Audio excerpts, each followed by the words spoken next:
Salut tout le monde, retour des vidéos sur ma chaîne.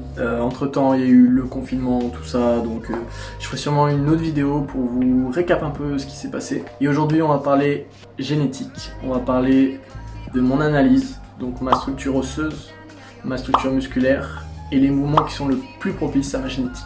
Donc pourquoi je fais cette vidéo? Je fais cette vidéo pour que vous puissiez analyser votre propre corps et que vous puissiez voir pourquoi vous avez des points forts, pourquoi vous avez des points faibles, comment les travailler, quels mouvements sont faits ou pas faits pour vous. Donc pour faire cette vidéo, je me suis inspiré des vidéos de Lucas Guif qui a fait des analyses justement sur ce genre de choses qui sont très intéressantes. C'est une chaîne qui parle de body et c'est très poussé et c'est vraiment très sympa, donc je vous invite à aller voir sa chaîne. Ces vidéos sont très bien et je recommande fortement. Et donc également comme lui, je me suis évidemment basé sur les écrits de Michael Gandil et de Frédéric Delavier, donc je recommande évidemment aussi d'aller acheter ce livre, c'est une bible pour la musculation et c'est une bible du savoir tout simplement. Donc premièrement, on va parler de ma structure osseuse. Donc comme vous le voyez sur la photo, j'ai plutôt les clavicules larges. Comparé par exemple là, ici c'est une photo où on a plutôt des clavicules étroites et où les épaules sont un peu plus tombantes. Pour ce qui est de mes hanches, j'ai les hanches plutôt fines, ce qui fait que j'ai vraiment un V par rapport aux épaules qui sont larges. Pour ce qui est de mes bras, dans l'ensemble j'ai les bras très longs, j'ai l'humérus plutôt moyen court et je vais avoir plutôt l'avant-bras très long. Pour ce qui est du bas du corps, j'ai le fémur assez court et les tibias plutôt longs. Donc je suis vraiment un peu hybride, j'ai et du court et du long niveau osseux. Donc comme avant je suis assez équilibré niveau proportion. J'ai plus une génétique longiligne que bréviligne. Hop, je vous mets les deux pour comparer un petit peu. Donc on va passer à ma structure musculaire et avant de commencer je vais vous expliquer juste 2-3 petites bases par rapport à ça.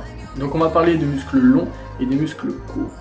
Il faut savoir déjà qu'on a tous les mêmes insertions au niveau du corps, c'est-à-dire qu'on a tous par exemple le biceps rattaché à l'épaule qui descend jusqu'ici. Ça, tout le monde est pareil.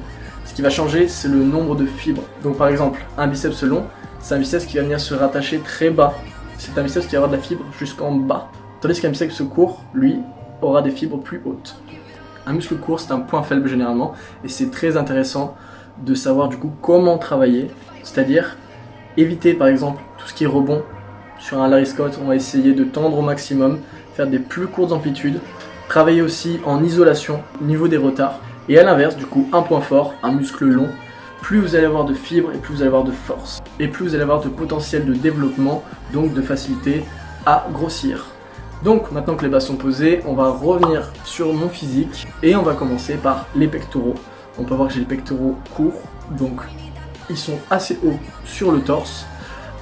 Pour ce qui est des insertions, je suis quand même pas trop mal, c'est-à-dire que comparé à cette photo, moi j'ai les fibres qui viennent quand même jusqu'au milieu des pectoraux, tandis que voilà, certains peuvent avoir un trou ici. Pour mes épaules, on peut voir au niveau du faisceau latéral qu'elles descendent assez basses, ça fait une forme de goutte en fait, voilà. Pour ce qui est de mon biceps, j'ai les biceps très longs, donc j'ai les triceps plutôt longs, donc c'est un gros point fort les bras. Je vais avoir la longue portion assez longue. Sur mon bras gauche, la longue portion est plutôt moyenne, tandis que sur le droit, elle est plutôt longue. Pour la portion latérale, le gauche est plus long que le droit. On est tous un petit peu comme ça, dans ce cas, on a tous un petit peu un retard, que ce soit de la force ou visuel. Donc pour travailler ces retards, travailler en unilatéral, un côté, et toujours commencer par le plus faible. Ça c'est une règle, par exemple, imaginons si j'ai mon triceps droit plus faible que le gauche, et bien je vais toujours commencer par exemple des mouvements unilatérales à droite.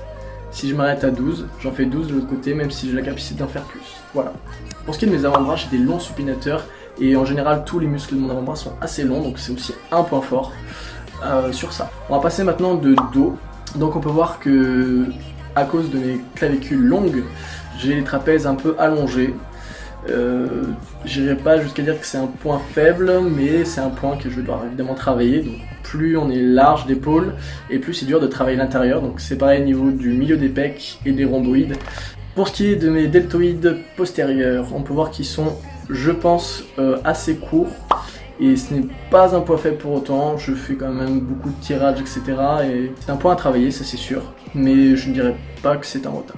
Au niveau de tous mes muscles du dos, je pense être moyen court, c'est-à-dire que regardez sur le côté, j'ai le grand dorsal qui vient s'attacher ni trop bas ni trop haut, donc je suis un peu entre les deux, et on peut voir ce fameux sapin Noël. Je vous invite du coup aussi à aller voir encore une fois la vidéo de Lucas qui explique très bien ce que c'est. Donc on revient de face avec le bas du corps. Donc là, au niveau de mes quadris, c'est un gros point fort. J'ai les faisceaux internes et externes super longs qui descendent vraiment en bas du genou. Et sachant que j'ai un fémur très court, donc j'ai des muscles longs sur un os petit. Donc vraiment, j'ai énormément de masse sur ça. Pour ce qui est des fessiers, je dirais qu'ils sont moyens courts, qui sont rattachés quand même plutôt haut sur le fémur. Les ischios, j'ai un petit peu de mal à analyser car j'ai un peu plus de masse graisseuse au niveau des jambes.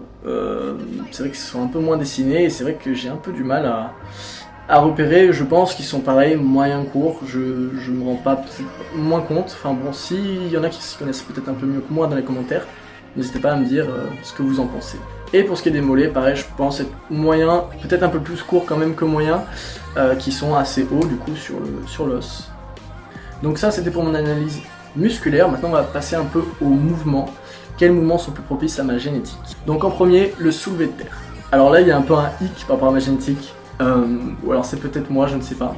J'ai les avant-bras très longs, ce qui fait que sur un soulevé de terre, j'ai une plus courte amplitude, c'est-à-dire j'ai beaucoup moins à tirer. Et pourtant, je suis pas si bon que ça par rapport à mes performances générales, on va dire. Donc je ne sais pas, c'est une question mentale ou d'habitude, enfin voilà, ce n'est pas souhaité, c'est pas un mouvement que je fais trop souvent. À voir, peut-être que ça deviendra un gros point fort par la suite. Pour ce qui est du squat, donc là comme j'ai dit tout à l'heure, j'ai des fémurs courts, donc j'ai une courte amplitude et j'ai en plus de ça des muscles longs, donc c'est un gros point fort. Le squat c'est un gros point fort pour moi. Et pour finir le développé couché, j'ai une cage fine, j'ai des longs bras, donc une plus grande amplitude de mouvement, donc plus de difficultés à pousser. Voilà, c'est tout pour cette analyse. J'espère que ça vous a permis de vous rendre compte de ce qu'est un muscle court, muscle long, et d'analyser votre propre physique pour savoir qu'est-ce qui est fait pour vous, qu'est-ce qui est moins fait pour vous. Je vais essayer de retourner du coup prochainement des vidéos sur un petit peu le récap qu'il y a eu au niveau du confinement, des nouveaux objectifs, etc. Et je vous dis à la prochaine. Tchuss!